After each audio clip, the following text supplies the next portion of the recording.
Luka Elsner, kot bi preslikali vaš debut v Domžalah, tudi tekma s Koprom, hitro so dosegli gol in potem se zaprli v bistvu vse poti do svojih vrat.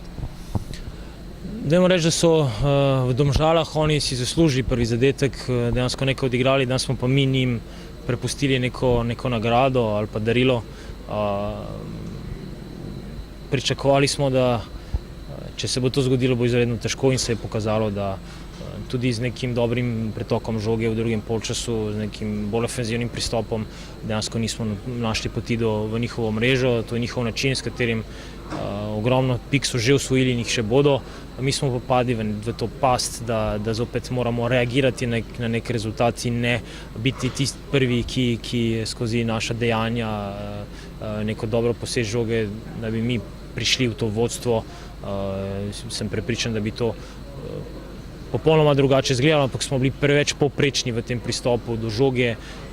Nešteto žog je bilo danih v avt, nismo se zadeli.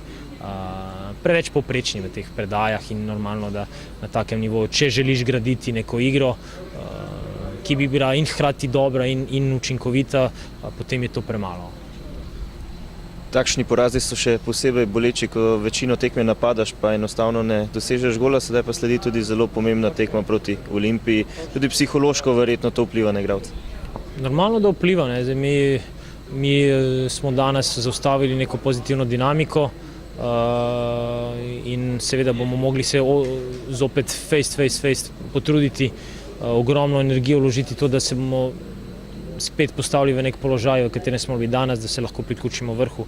To je cilj bil seveda v vsakem momentu, ampak padci obstajajo, prvenstvo je še dolgo, niti na pol poti nismo.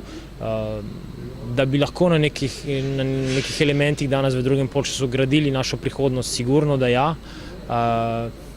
Sedaj pa rezultat tisti, ki šteje in na koncu, če si poražen, neka lepota v igri, neka dobra dinamika ti nič ne pomaga. In tle moramo dejansko razumeti, da taki detalji, kot so bili v prvem polčasu, ker smo tukaj prekinitev prepustili ekipi, ki je najbolj kvalitetna prav na tem elementu, potem je pod vprašanjem naša tekmovalnost in neko razmišljanje v to smer.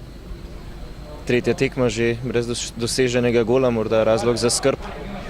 Normalno, da skrbi. Bili smo učinkoviti, zadeli tudi iz najmanjših priložnosti, zdaj pa si ustvarjamo neke zelo čiste situacije, pa ne zadanemo. To je sigurno najtežji element doseči. Je pa zelo težko proti taki ekipi, ki je tako gosta v fazi obrambe. Je še pozitivno, da smo si ustvarili nekaj dobrih situacij in prepustili dokaj malo njim neke resne priložnosti, da bi povečali vodstvo.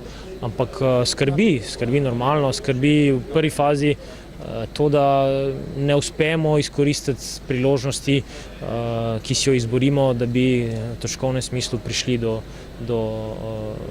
nekega bližjega stika. In seveda malo te podre in zopet je treba zaostati, zbrati moči in nadaljevati eno trdo pot, da si prigaramo zopet to priložnost. Najlepša hvala.